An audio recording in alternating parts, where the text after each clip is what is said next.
ਬਿਸਮਿਲ੍ਲਾਹਿਰਰਹਿਮਾਨਿਰਰਹੀਮ अस्सलाम वालेकुम।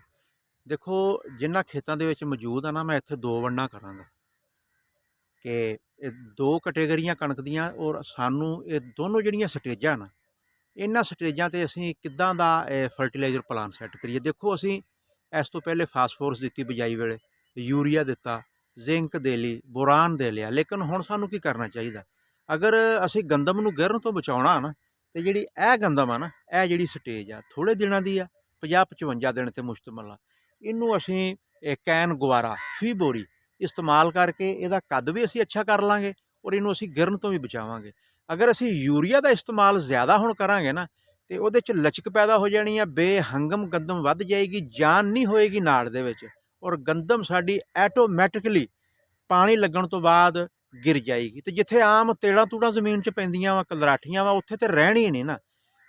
ਜਿੱਦਾਂ ਦੀ ਵੀ ਤੁਹਾਡੀ ਜ਼ਮੀਨ ਆ ਨਾ ਉਹਨੂੰ ਹੁਣ ਤੁਸੀਂ ਯੂਰੀਆ ਬੰਦ ਕਰ ਦਿਓ। ਅੱਛਾ, ਦੂਸਰੀ ਸਟੇਜ ਇਹ ਵਾ ਕਿ ਹੁਣ ਮੈਂ ਦੇਖਿਆ ਕਿ ਧੜ ਐਦਾਂ ਦੀ ਗੰਦਮ ਨੂੰ ਵੀ ਯੂਰੀਆ ਦਿੱਤੀ ਜਾ ਰਹੀ ਆ, ਬਿਲਕੁਲ ਗਲਤ ਆ।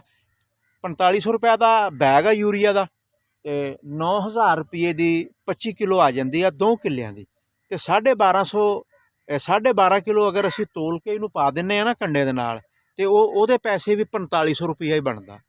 ਤੇ ਪੋਟਾਸ਼ ਪਾਵਾਂਗੇ, ਦਾਣਾ ਲੰਬਾ ਹੋਊਗਾ, ਚਮਕਦਾਰ ਹੋਊਗਾ, ਵਜ਼ਨੀ ਹੋਊਗਾ, ਸਿੱਟੇ ਦੀ ਲੈਂਥ ਪੂਰੀ ਹੋਊਗੀ ਔਰ ਸਿੱਟਾ ਐਂਡ ਤੱਕ ਉਹਦੀਆਂ ਘੁਰੀਆਂ ਮਜ਼ਬੂਤ ਹੋਣਗੀਆਂ ਪੋਟਾਸ਼ ਦੇ ਨਾਲ, ਕਿਉਂਕਿ ਪੱਤਿਆਂ ਦੇ ਵਿੱਚੋਂ ਖੁਰਾਕ ਨਿਚੋੜ ਕੇ ਹੁਣ ਦਾਣੇ ਨੂੰ ਦੇਣੀ ਹੈ। ਤੇ ਯੂਰੀਆ ਨੇ ਇਹ ਕੰਮ ਨਹੀਂ ਕਰਨਾ, ਹੁਣ ਪੋਟਾਸ਼ ਨੇ ਇਹ ਕੰਮ ਕਰਨਾ।